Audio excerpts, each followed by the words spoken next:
সম্মানিত দর্শক এবং শ্রোতাবৃন্দ, আমি যশোরী আপনাদের সকলকে জানাই সালাম। এই কোরআন যখন সত্য এবং মিথ্যার মাঝে পার্থক্য করে তখন এটি হয়ে যায় আল ফুরকান। এই ফুরকানের মাধ্যম দিয়ে আমি আপনাদেরকে শেখানোর চেষ্টা করছি যে কিভাবে আপনারা এই ফুরকানের মানদণ্ডে সত্যবাদী এবং মিথ্যাবাদীদেরকে চিনবেন। আজ 2024 সাল। এই মুহূর্তে আমাদের দেশে খুব বেশি কোকা-কোলা বর্জনের জন্য সবাই ডাক দিয়ে যাচ্ছে, ভারতের পণ্য বয়কটের জন্য ডাক দিয়ে যাচ্ছে। অবশ্যই এটি ভালো কাজ, কারণ ভারতের যে সমস্ত খাদ্য খাবার আমাদের দেশে আসে, বিশেষ করে রান্নাঘরে যে জিনিসগুলি মশলাজাত, ইউরোপ অলরেডি 166টি পণ্য ব্যান করেছে, কারণ সেখানে গৌমূত্র পাওয়া গেছে, যেটি মানুষের জন্য ক্ষতিকর, যদিও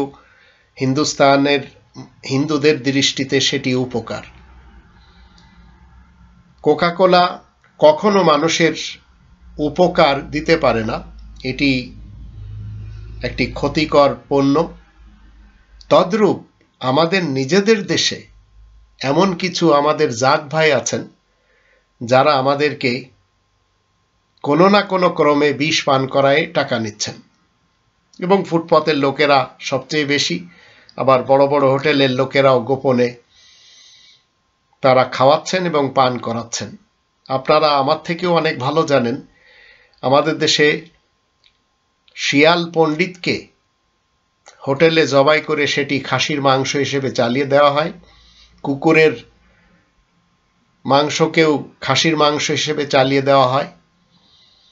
ঠিক একই কায়দায় শূকরের মাংস আমাদের দেশে রমজান মাসেও বিক্রি হয়, ধরা খায়।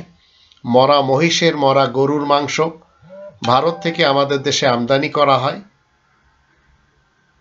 মনে রাখবেন, যারা এই কাজগুলি করছে, নকল প্লাস্টিকের চাল বলেন, আবার নকল ডিম বলেন, এগুলি সব আমাদের দেশের এই বাঙালি মুসলমানদের দিয়ে সম্ভব, কারণ এরা একটি মতবাদ মাথার ভিতরে এদের ধর্মজীবী হুজুরদের কাছ থেকে শুনেছে।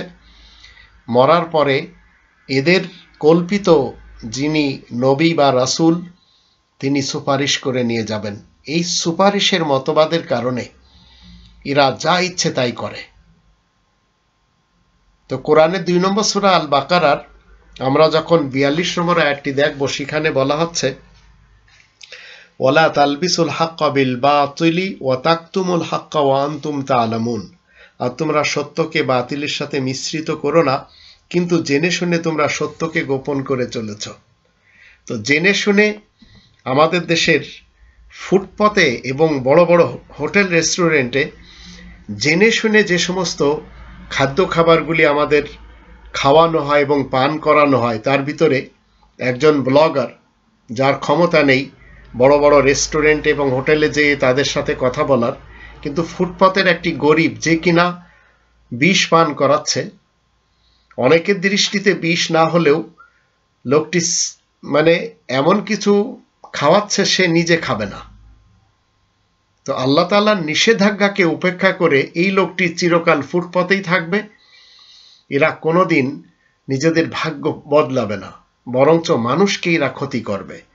তো এখন এই ব্লগার ছেলেটি যেভাবে এই হাতে যেটা আছে এটা সম্পূর্ণ বিষ, আমি ওনাকে বলছি 10,000 টাকা দিব, উনি যদি এটা খায়, তিনি কিন্তু খাবে না। খাবেন ভাইয়া? খাবেন? পুরোটা খাইতে পারবেন? আপনাকে 20,000 টাকা দিব, নগদ টাকা দিব, 20,000 টাকা দিব। খাবেন? খাবেন না? খাবেন না? খাবেন? খাবে না, কারণ এটা সম্পূর্ণ বিষ, অর্থাৎ কেমিক্যাল। এটা কি চিনিস না? বলেন, অসুবিধা নাই। জি, আপনি বলেন, সত্যটা বলেন। যদি চিনি শিরা হয় তাহলে 10,000 টাকা দিব, এটা আপনি খাবেন, ঠিক আছে? প্রয়োজন আপনি শরবত বানায় খাবেন।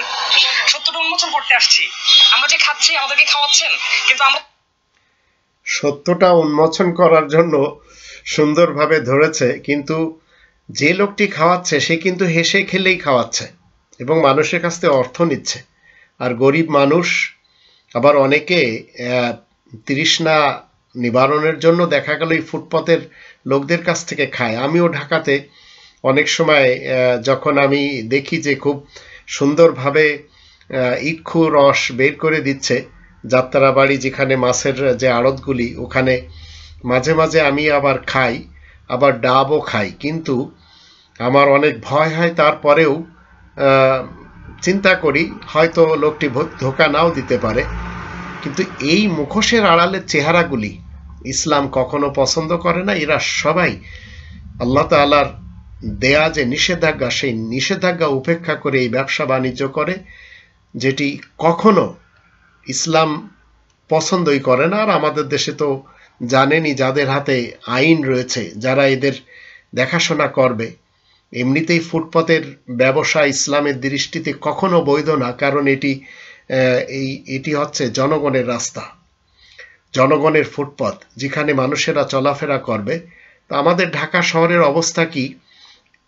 কারওয়ান বাজার থেকে নিয়ে সাইদাবাদ এবং গুলশান বনানী থেকে নিয়ে উত্তরা বা অন্যান্য এলাকা, সব জায়গায় এই ফুটপাতের উপরে কি বলে আপনার দখলদারিত্ব রয়েছে। যখন যে সরকার চলমান থাকে সেই সরকারের গুন্ডাদের।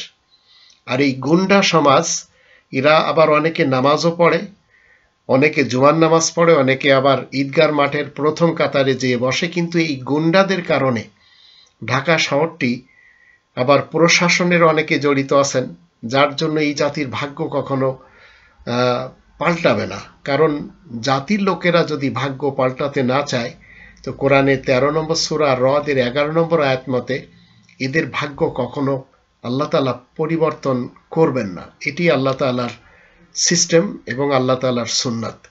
তো আমরা যদি সর্বক্ষেত্রে একটু সচেতন হই, তাহলে অন্তত আমরা আমাদের স্বাস্থ্যকে অন্তত টিকে রাখতে পারবো। অন্যথায় এই সব খেলে বা পান করলে, যেভাবে Coca Cola, Fanta, Sprite, 7 up, Red Bull, bulldog, cat ball, তারপরে আপনার ম্যারেন্ডা, আবার মোজো, আরো কত কিছু রয়েছে আমাদের দেশে, এনার্জি ড্রিঙ্কস নামে যা কিছু রয়েছে, হেভি বলেন অথবা টাইগার বলেন, এগুলি সবই অস্বাস্থ্যকর এবং আপনার আমার জন্য ক্ষতিকর।